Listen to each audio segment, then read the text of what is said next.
Alright, what's up everybody? Today I'm going to be talking about the eclipsed weather in Lethal Company.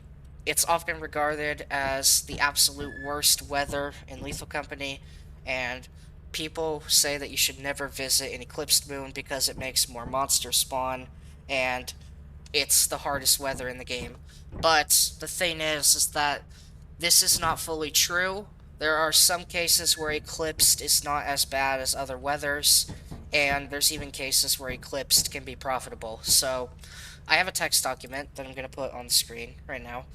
You can read some of the stuff that's not what I'm reading, but there's some info below that's not fully on the document, as you can see.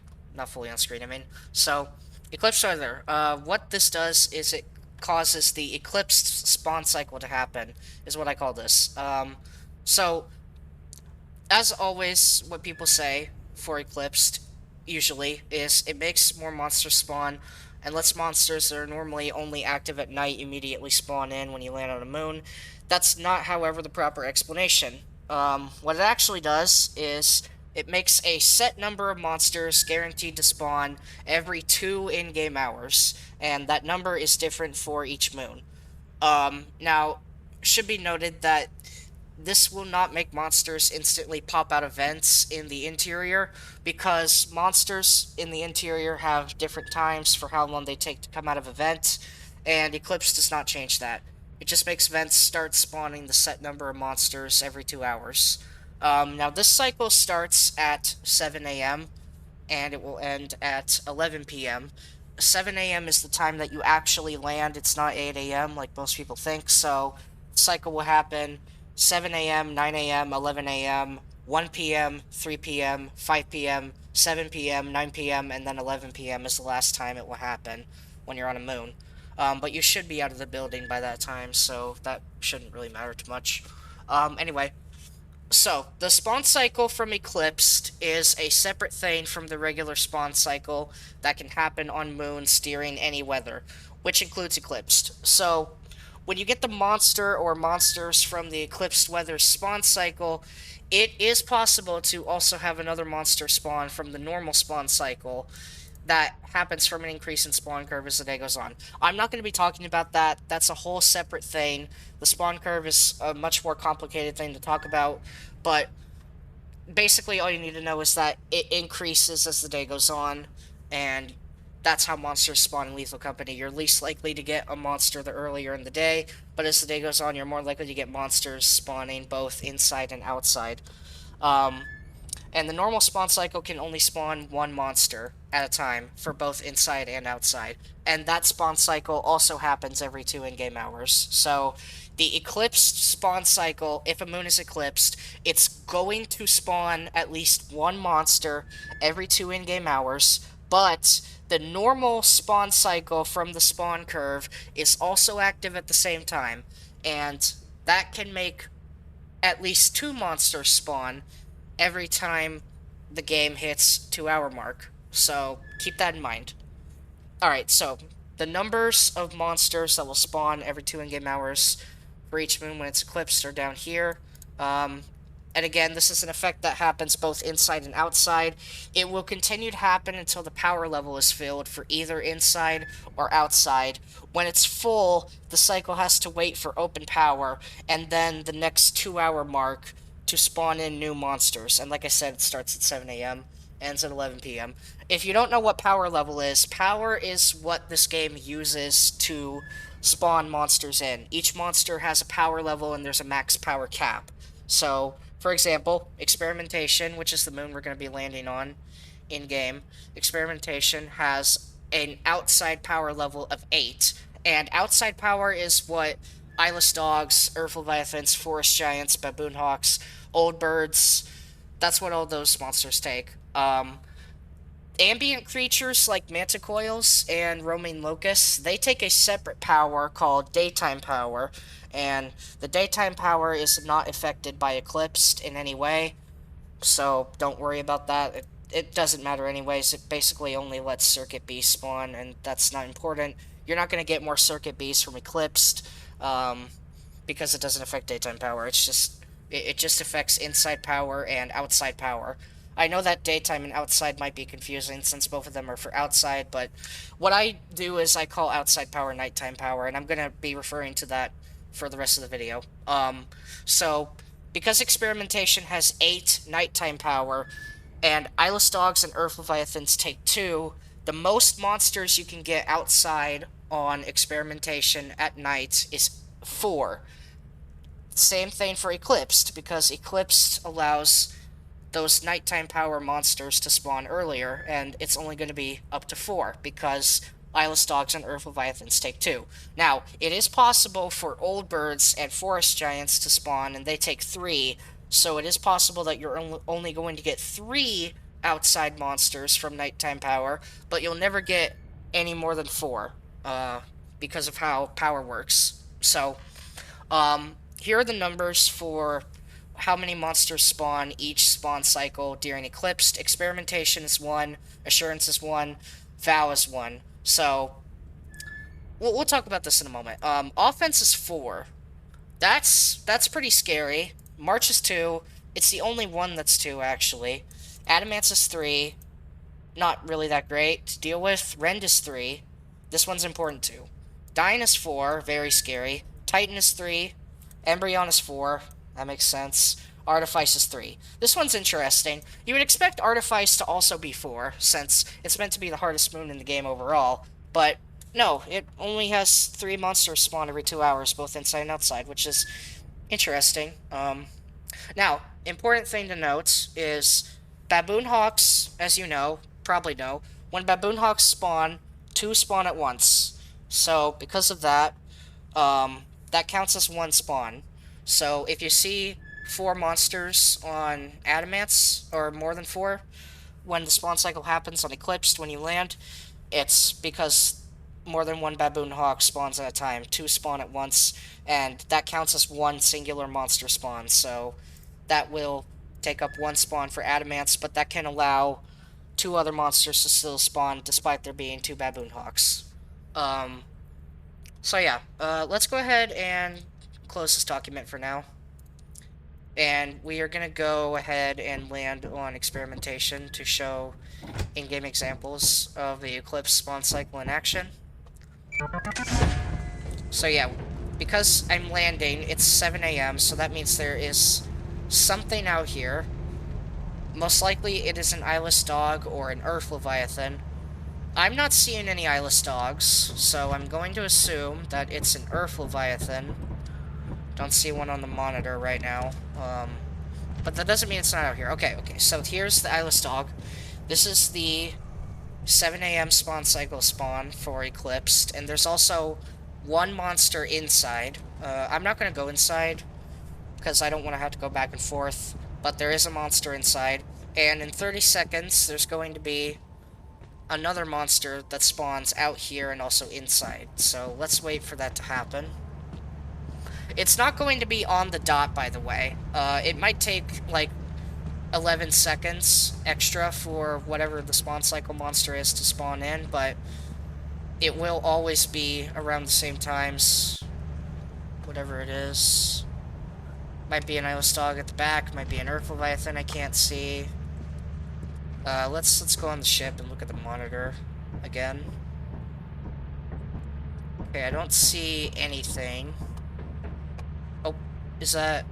That's an earth leviathan. Okay, so there is an earth leviathan here. Right here, close by. There it is right there.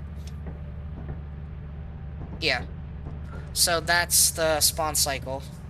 Happens every 2 in-game hours, and because I'm on experimentation, it's 1 monster every 2 in-game hours, both inside and outside, but that number's different. So if I was on Dyne, I could get 2 forest giants, 2 eyeless dogs outside, or 3 forest giants and nothing else outside, or 4 eyeless dogs outside, and then another one will spawn later at the 9 a.m. spawn cycle for Eclipsed, making up to 5 eyeless dogs be outside on Dyne, and then whatever other monsters can be inside. So, the important thing of whether or not Eclipsed is actually dangerous is how many monsters spawn per the spawn cycle, and the max power level for both inside and outside from nighttime power. So, because experimentation has only one monster spawn every 2 in-game hours, generally, experimentation and assurance and vow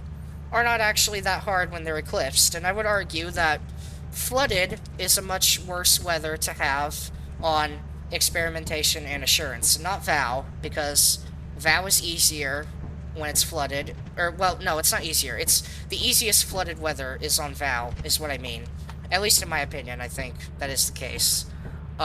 So yeah, I don't think vow flooded is that bad, but experimentation and assurance flooded are, most of the time for me at least, a lot harder than eclipsed, because it's only one monster every 2 in-game hours.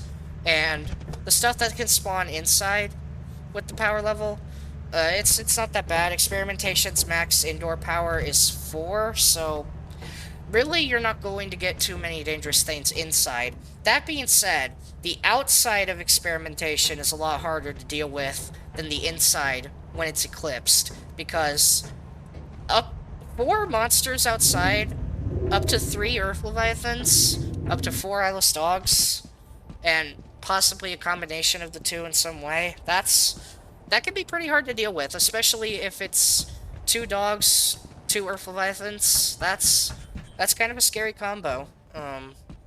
So I don't actually think experimentation when it's eclipsed is the easiest eclipsed. Most people would think that, but with this information I've given you, what I think is the easier eclipsed out of every eclipse that's possible to happen in this game is Vow. I think Vow has the easiest one, because you can get up to 2 Forest Giants, because they take 3 power. Max outside power is 6. You're rarely going to get Earth Leviathans or Eyeless Dogs. Could also be Baboon Hawks, but even if it's some Baboon Hawks, that's fine. Like, 1 giant, 2 giant, it doesn't make that big of a difference, because Vow has a bunch of trees that you can use to hide from Forest Giants. And, again, it's a different thing for both inside and outside. I think the inside in Vow is harder than the outside, but overall, I would say that Vow is actually the easiest eclipsed moon to deal with in the game. So let's go inside real quick, I guess, since the spawn cycle thing is now over. No more monsters are going to be able to spawn both inside and outside. So we've got 4 power taken up in here by something. We don't know what it is, but we're going to look around. We're going to try to find some monsters. Okay, Spore Lizard. I heard a Spore Lizard. This is 1 power. This Spore Lizard, and there's spider webs here. So that's a bunker spider, and that's 2 power. So that's already 3 power we found, and they're not really that bad of monsters, are they? And again, because the power level's filled, no other monsters are able to spawn. Even if the spawn cycle happens, like, the times for it to happen, it's not going to spawn any other monsters, because the power level is completely filled up, and no more can spawn. So that's what I mean by Eclipsed being a limited thing. Its power can be devastating, but not to the point that it's completely unfair unless you're on offense or something, because offense is pretty unfair with Eclipsed. 4 monsters every 2 hours is very scary. So yeah, I'm gonna go ahead and close the game now. Okay, so I think you get the basic idea. Like, it's not as bad as people make it out to be. And I want to talk quickly again about Ren's spawn cycle. Ren's is 3, but because Ren has the highest Nutcracker spawn rate, and the fact that only Eyeless Dogs can fill up that 3 number outside. If you get a giant outside on Rend, that means there can only be 1 other giant or 1 Eyeless Dog. No in between, because the max outdoor power on Rend is 6. So, yeah, Rend is actually not that bad when it's eclipsed. It's completely manageable, and I would say profitable, since Rend has the highest Nutcracker spawn rate. So yeah, if you want my personal ranking, I would say that these 3 are completely fine. Like, you can do this. If you cannot handle this, then you really need to get better at the game, probably. Um, Offense is really hard. Offense is one of the hardest ones. It's really bad, especially with the Mine Shaft now being a thing. If you don't know, offense has the highest spawn rate for Thumpers and Coil Heads. Very scary. And even if it didn't spawn them, you're going to get a bunch of other monsters constantly. every 2 hours. So yeah, pretty scary stuff on offense. March is manageable. It can be annoying, but it is manageable. Adamance is difficult, but it's not like as bad as offense is. Rend is fine. I think Rend is completely manageable. Dine Dine is one of the hardest. In my opinion, this is the second hardest Eclipsed in the entire game at the moment. Before the buff that Dine got, like the unnecessary buff that increased the outside power of Dine, I would have said that Dine was like around the same difficulty as Adamance, more so than offense, but Dine now is very scary because it has 10 outside power, and you can get 5 Ios dogs, 2 giants, 2 dogs, 3 giants. It's really bad on Dine now. It is very bad. Um, so yeah, Dine sucks.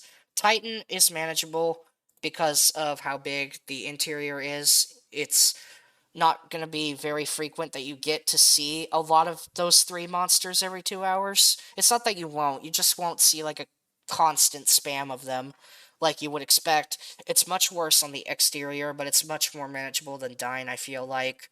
Um, Embryon's the hardest. I don't think I need to explain this. And Artifice is actually pretty manageable also. It's not actually that bad on Artifice. So yeah, that's my opinion on these eclipses. With the spawn cycles in mind and the power levels also in mind. Of course, I know power levels more than some people watching this video, so if you want to like learn more about power levels, then go check the wiki. The wiki has information on power levels. Not the fandom one though. Use Mirahees. Anyway, um, so some other miscellaneous information about Eclipsed. When a moon is eclipsed, the apparatus's secondary effect can only trigger on experimentation and assurance. As of version 60, VOW can no longer be facility.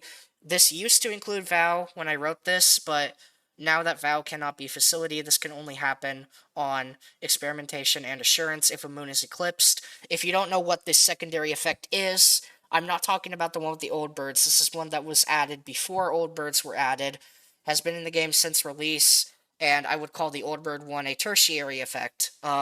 So after pulling it, there's a 70% chance that every spawn cycle for indoor monsters, again, this is every 2 in-game hours, and this is the normal one, this is not the eclipsed one, every 2 in-game hours, if this effect triggers, it's going to spawn 2 instead of 1. That's it. It's not that big of a deal on experimentation and assurance because their power levels for inside are already low. So, whatever. It's not that big of a deal, but keep that in mind, I guess. So, challenge moon modifiers can buff how many monsters can spawn per each eclipse spawn cycle. This is also something you might not know about. Challenge moons can affect weather and make them either stronger or weaker. Um, Weaker in the sense that flooded can recede faster if it's a moon that has a flood that recedes instead of rises. So, but it's mostly going to be stuff that makes them harder. And for Eclipsed case, Eclipsed can have up to a ×2 increase in the Eclipse spawn cycle. So it is entirely possible to get 8 monsters every 2 hours on Offenstein and Embryon if the challenge moon's weather is eclipsed and the weather multiplier increases it ×2, which is very scary. Eclipse makes the moon's exterior darker, although that's only really a problem on Rend and Dine. Rend more so if you're using the fire exit. It's not really that bad if you're going from the main entrance. And Dine's always dark, so that's a problem when it's darker. And Eclipse has a special ambient track play at the exterior, which if you have never heard it before, you should. It sounds nice. It's a nice little mysterious tune, and I like it.